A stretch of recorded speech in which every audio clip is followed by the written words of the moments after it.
you wanted the best, you've got the best podcast, the hottest podcast in the world. The Chris Voss Show, the preeminent podcast with guests so smart you may experience serious brain bleed. The CEOs, authors, thought leaders, visionaries, and motivators. Get ready. Strap yourself in. Keep your hands, arms, and legs inside the vehicle at all times, because you're about to go on a monster education roller coaster with your brain. Now, here's your host, Chris Voss. Hi, folks. It's Voss here from thechrisvossshow.com.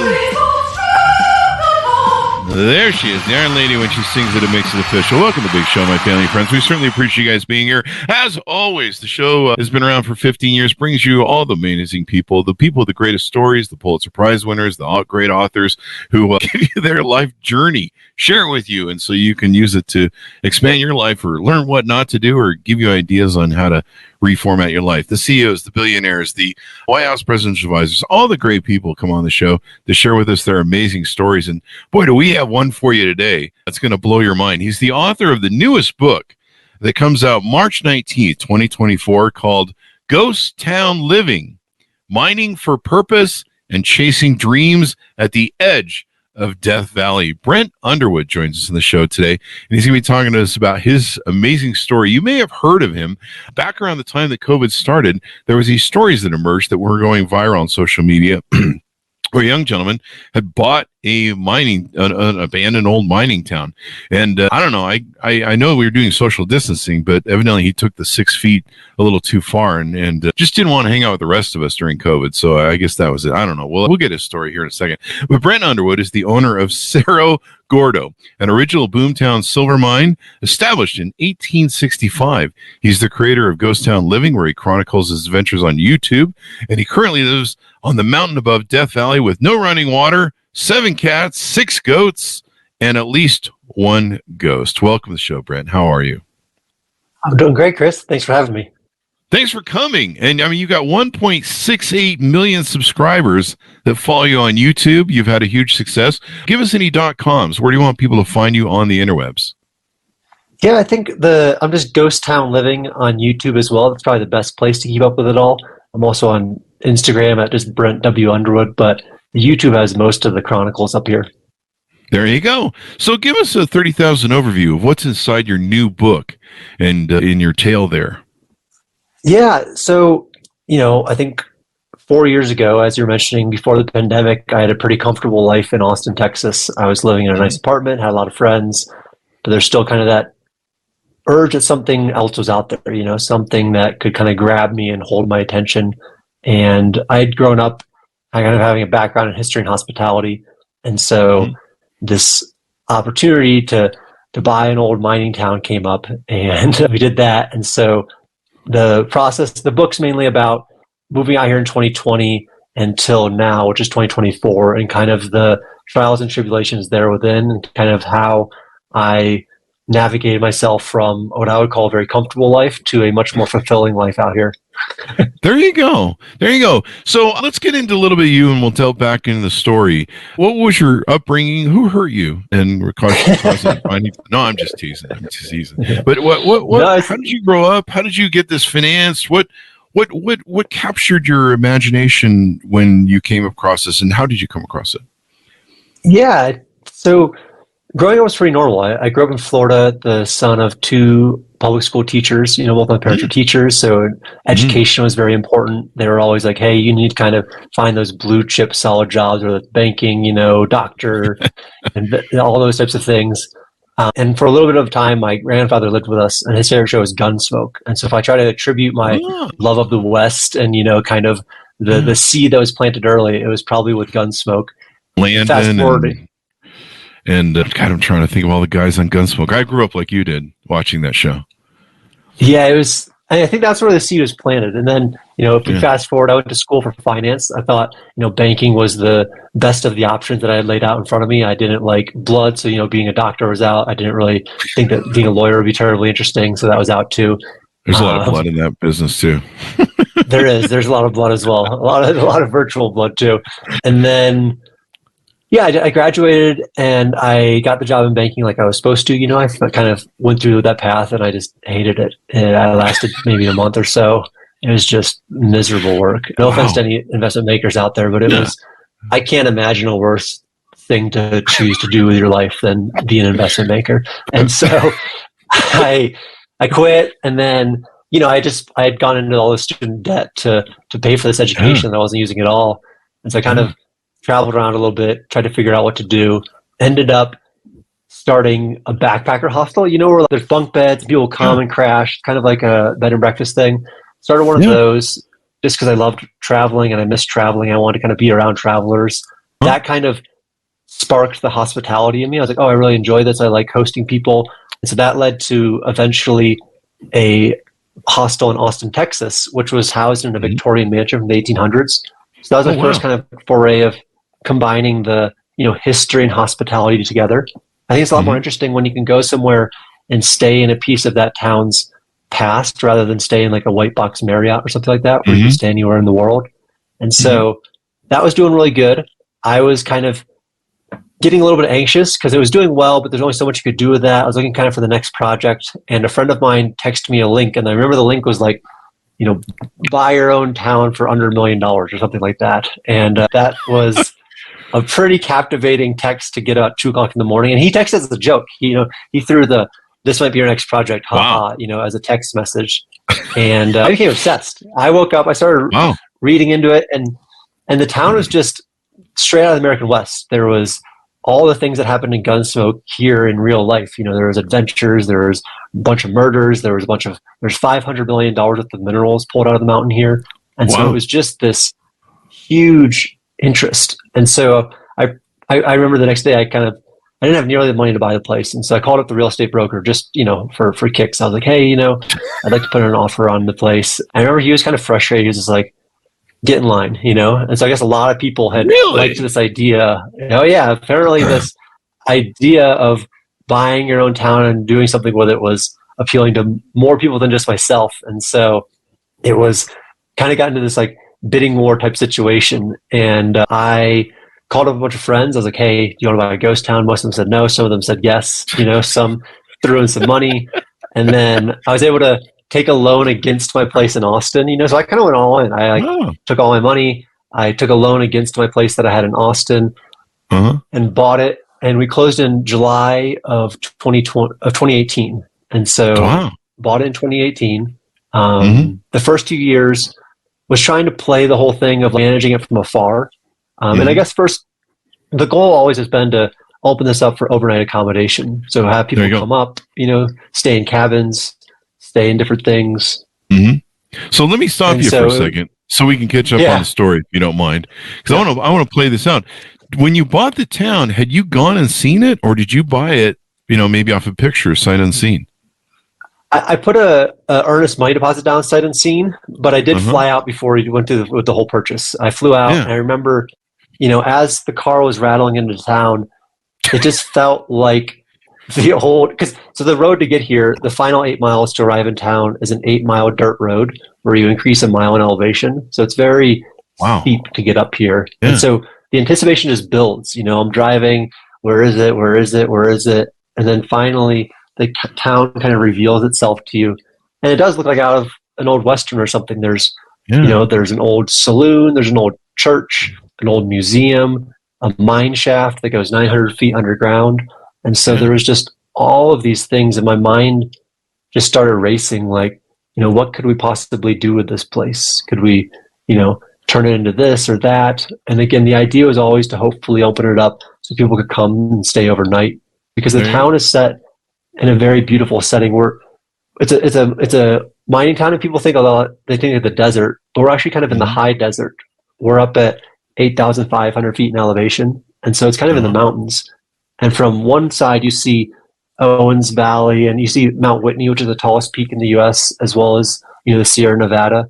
And if you turn the other way on our property, you see all of Death Valley National Park. So it's a very stunning view. There you go. So, when I grew up, I went to the Calico Ghost Town in California. We always used to stop there going between Utah and California when we traveled to see our grandparents.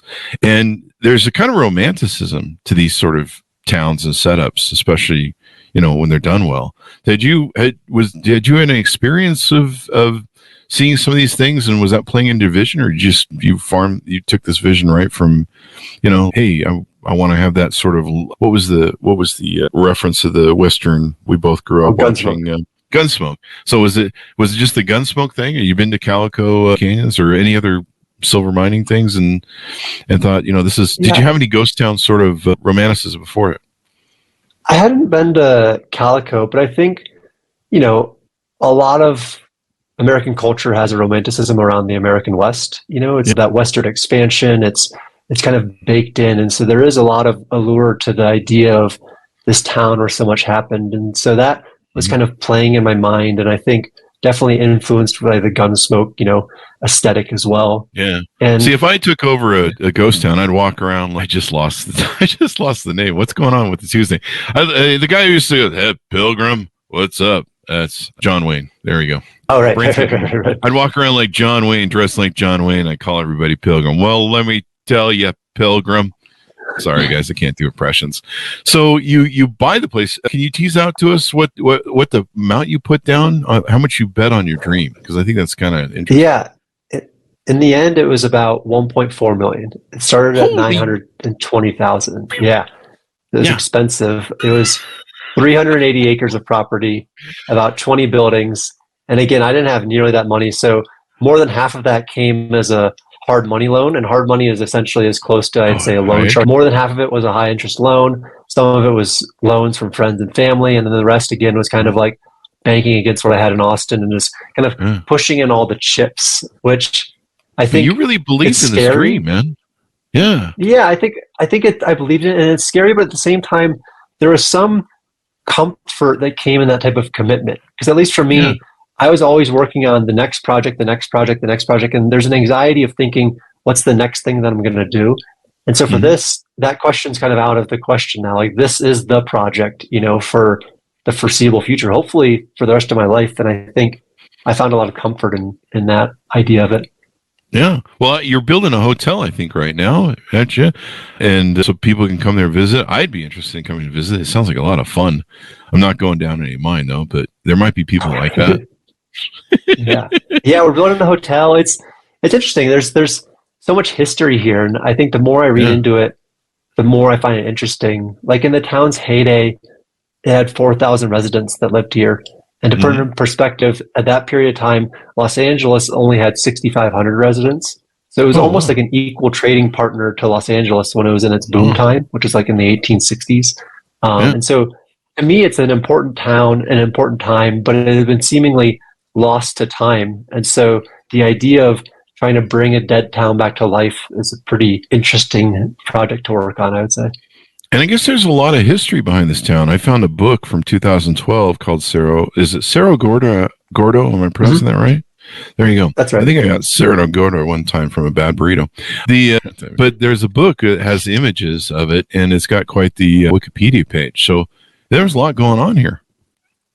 Yeah, it was a boom town. It was at one point in time the biggest silver mine in California. They were hundreds of buildings. They were pulling out, like I said, if you adjust it for inflation, they pulled out about $500 million worth of minerals from the mountain. Wow. And so it was just a huge operation. And the demand of the place, so that we're in the high desert, so nothing was being grown here, and most of the products were being imported.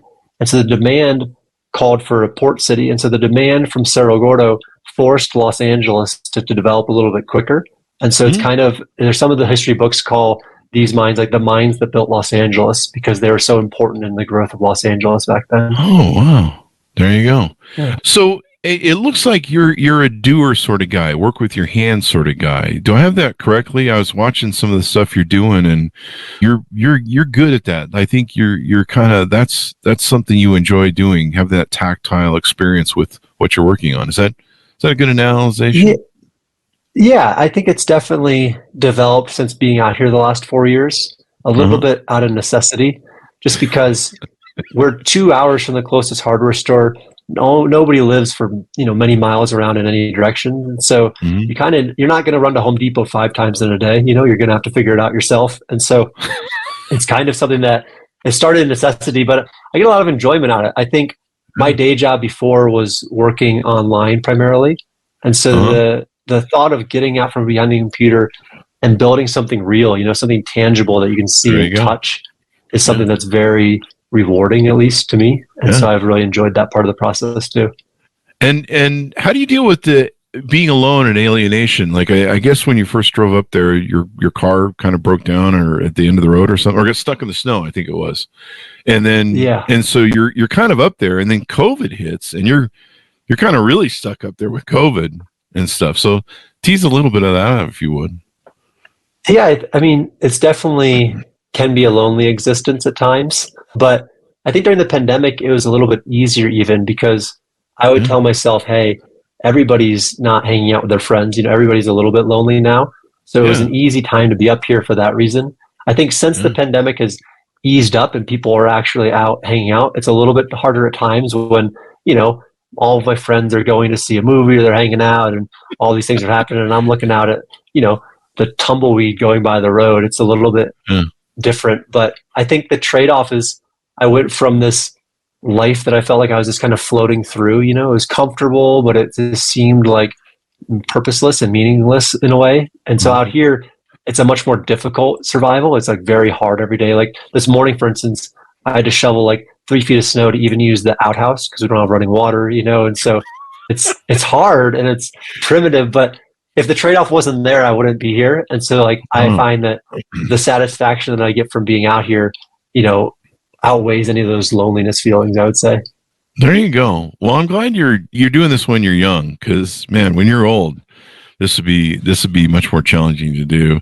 Do you ever get worried that I think at one point I saw a video where you're wandering around, you're like, I don't know where I'm at, and I think it's when you first went up there, and then you ever worry about like, having a sort of health issue or any sort of thing, or maybe you fall and hurt your leg, like. Are there some movies about that?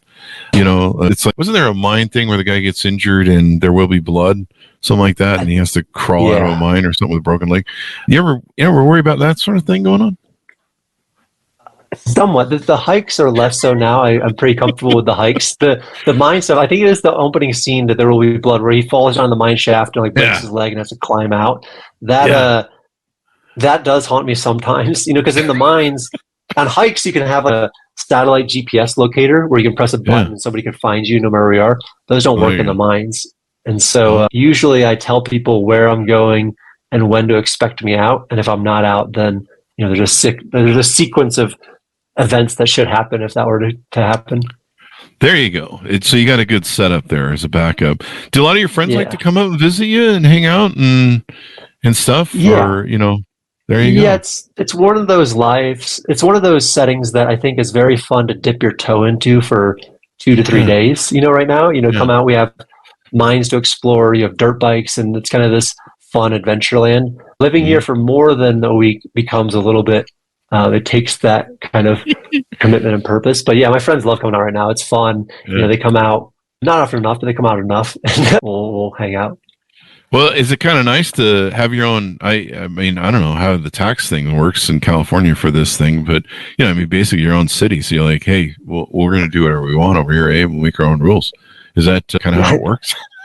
I wish that's how it worked, but unfortunately, the state and the county still supersede us.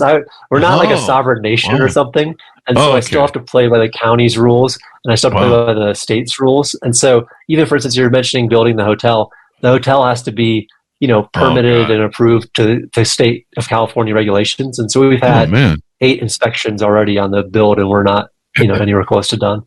The inspectors have to drive all the way out there. Yeah, they do. Yeah, they do. It sounds like fun, though, man. I'd love to come see it. It's I grew up as a kid going to Calico like all the time. We just stopped there all the time, and so it was always fun. I grew up watching Westerns, and, there's always like a romanticism to it.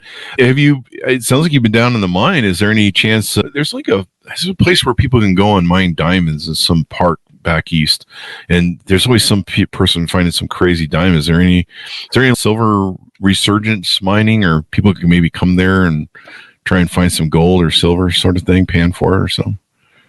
Yeah, the mine, there's 30 miles of mines underneath the town, so it's crazy. There's kind of snake everywhere. Yeah, the main mine shaft goes 900 feet down, And off of the 900 feet, there's levels every like 100 feet or so. Wow. And the main mineral they're mining here is called galena, which is silver with like lead and sulfur and some other stuff in it. And so there's still little pockets of it. I've gone down and I've refined it all the way down to pure silver myself, which is a lot of fun. Oh. But whenever I bring up the idea of bringing visitors into the mines, I've talked to my insurance agent, and they describe that as gross negligence, and they said that there's no way to insure gross negligence. And so I don't know that I'll be able to do tours below ground, but maybe above ground I could show people, the process of refining the silver and stuff like that. Yeah, that'd be good. That, or I don't know, seat some streams or something. Is there any streams up there, eh? Maybe. No, so it's very dry. We actually don't have any water at all because we're right above what's Owens Lakes, and Owens Lake is the lake that Los Angeles redirects to get their drinking water from. So we're actually kind of in a dust bowl out here. Oh wow! Can you drill down and get water, or do you got to import it all? Right now, we truck it all up in this old military truck that I have. I've had hydrogeologists out. I've had even water dowsers out. The guys with the sticks and all that. I've had them out, but I haven't been confident enough to drill yet because I think we're probably having to drill about 1,000 feet down to hit water, and that's pretty expensive because you might not hit it. Yeah, but you should do is make one of those teenage corrections sort of things for teenagers who are bad. They send them up. Oh, right, so far away where they can't walk away. I'd send my kids there for the first 18 years. There you go. You always tell them those stories of Grandpa had to walk 2 miles of snow, 10 feet deep, both ways to school. They're like, you're full of shit. Right. And you're just like, I'm going to send you up there. And then is there a ghost running around that we can tease out? I think, did you say there's a ghost up there? It depends kind of how you ask. There's a lot of famous ghosts up here that people have seen over the years. Myself, I only have one ghost tale, and it happened even before I was living here full time. And so I don't know whether it was, either the ghosts have now accepted me as a resident and don't bother me anymore, or the things I previously perceived as ghosts turned out to not be ghosts. But the one that I knew, there's a building here called the bunkhouse, and that's where a lot of the miners used to hang out. And just past the bunkhouse is an overlook to overlook a great sunset spot. And so I remember I was up here, and we had a caretaker at the time. This was before I lived here full time. And we had some contractors that would come and go and work on different projects. And they would stay in the bunkhouse when they were here. And so that day, the light was on in the kitchen, and I was walking towards the sunset spot, and somebody looked out the curtains and looked at me, kind of closed the curtains. And I was like, oh, well, the contractors must be here, thinking, oh, don't worry about it. So I go up, watch the sunset, come back down. Next morning, I talked to Robert, the caretaker. I'm like, Robert, how long has the contractors been here? And I remember he kind of slowly turned to me, and he's just like, they left 2 weeks ago. And again, I'm a pretty rational person, so I was like, I know I saw somebody in there, but this isn't, again, we're at the end of an 8-mile dirt road, so it's not like somebody's just going to wander into the building. So I walked over there, I looked through the building, nothing, turned off the light, put a padlock on the door. I was like, no one's going in here. And then the next night when I went to go watch the sunset again, the light was back on in the kitchen. And so I was like, oh man, I know I turned that off. And so, my way of handling it is I figure there's 380 acres here. They can have the bunkhouse, hang out, do whatever you need to do. Sure, I'll stay in all the other buildings. Yeah, I'm getting goosebumps with you telling this story, man. My hair's sticking up on my arms, dude. Someone in the audience is asking, how does he get electricity? Is he connected to the main network? Yeah, so we actually they connected electricity up here back in 1916 when it was a mining town. So we're actually on the grid. But now that's not to say it doesn't go out. It went out. It went out last week for a week, and so I have generators up here too, where I get a lot of the power. Yeah. But we are on the grid, which is pretty nice. We have no running water, but we have power, which is nice. There you go. Well, at least you got that. As long as you can get Wi-Fi. But and people are enthralled with what you're doing, man. I can't wait to get this hotel open. I think people would love to come there. I mean, you may need I saw the size of the hotel you're building. It looks like it's kind of smaller. I guess you'll see what the demand is when it comes, but yeah, I mean, it's really interesting. I remember it went so viral. They're like, this guy bought a town, and everyone else is like, does he not like us that much? But yeah, I think maybe we've all kind of had that fantasy. I mean, over the years, I've seen like small little towns get sold in Utah and Nevada and stuff. Not really ghost towns, but just like stupid little towns that got kind of bypassed by by the main highway. And I think everyone's kind of maybe thought of a fantasy or had that fantasy of, silver or gold mining. Every now and then I'll see someone panning for gold. They still do it on like TikTok and crap. And you're just like, that kind of sounds like fun. I don't know. I wouldn't last long, but so you've just done it, man, and you've journeyed this, and it's making a killing, I'm sure, on YouTube. What have we talked about? You want to tease out about the book so we can get people to pick this baby up and check it out and plan for reservation.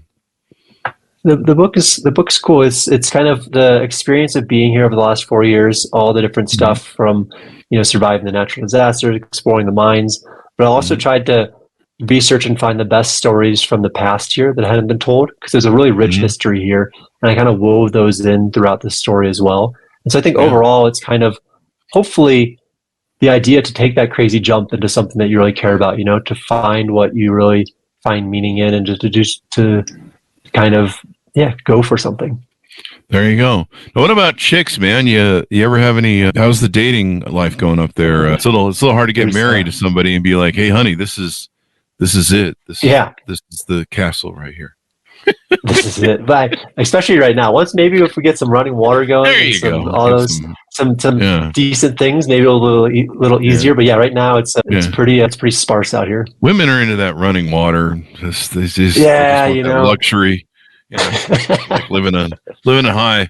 Evidently, bathing's interesting, but when you're a young man, bathing's overrated. So why bother? I think that's how we are on the show sometimes. But there you go. Well, Brent, it's been fun to have you on the show, man. I seriously would love to come out and try it once you get this thing rolling. I do need some of that running water a little bit just to, getting there. I don't know, brush my teeth. But it sounds like so much fun. If I do come, I'm going to dress up like John Wayne, and then I'm going to perfect my accent and call everyone Pilgrim. So, come on up. There you go. Oh, you could do horse riding, huh? You could have people ride horses, and think of all the different things you could do. Get some mules up here. Doesn't Calico, they have some players, like they have Western dudes who have like gunfights or something? Yeah, like that'd be reenactment stuff. Yeah, they have that too. Yeah, maybe you could get Clint Eastwood to come up and hang out, man. You have part of his last name.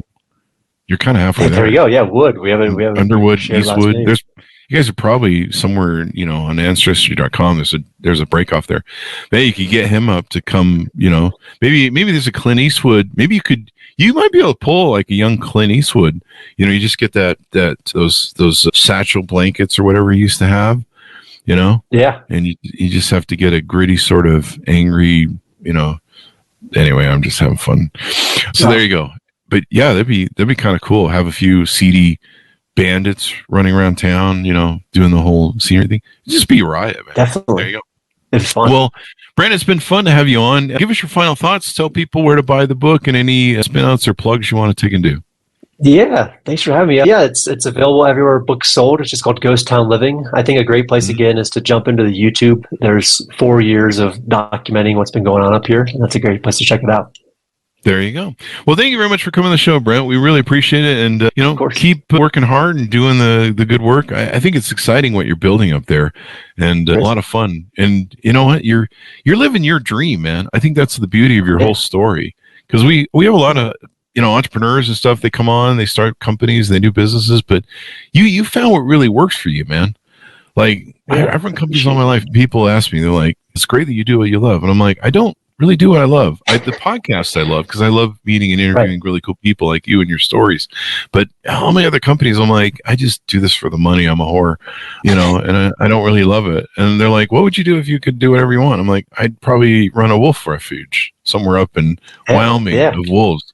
And I have Siberian Huskies. And I'm like, I'd probably do that. And they're like, there's no money in that, idiot. And I'm like, I don't think I'd really care. Doing what you love, it's priceless. You can't put a thing on it. So I'm glad you've done that and you're sharing the vision with other people, man. There you go. Thank you. Yeah. You made the bet. A lot. Made it work. Folks, order up his book wherever fine books are sold. Ghost Town Living, Mining for Purpose and Chasing Dreams at the Edge of Death Valley. There you go. Thanks so much for tuning in. Go to goodreads.com/Chris Voss, LinkedIn.com/Chris Voss, Chris Voss one, the TikTokity, and Chris Voss, Facebook.com. Thanks for tuning in. Be good to each other. Stay safe. And we'll see you guys next time.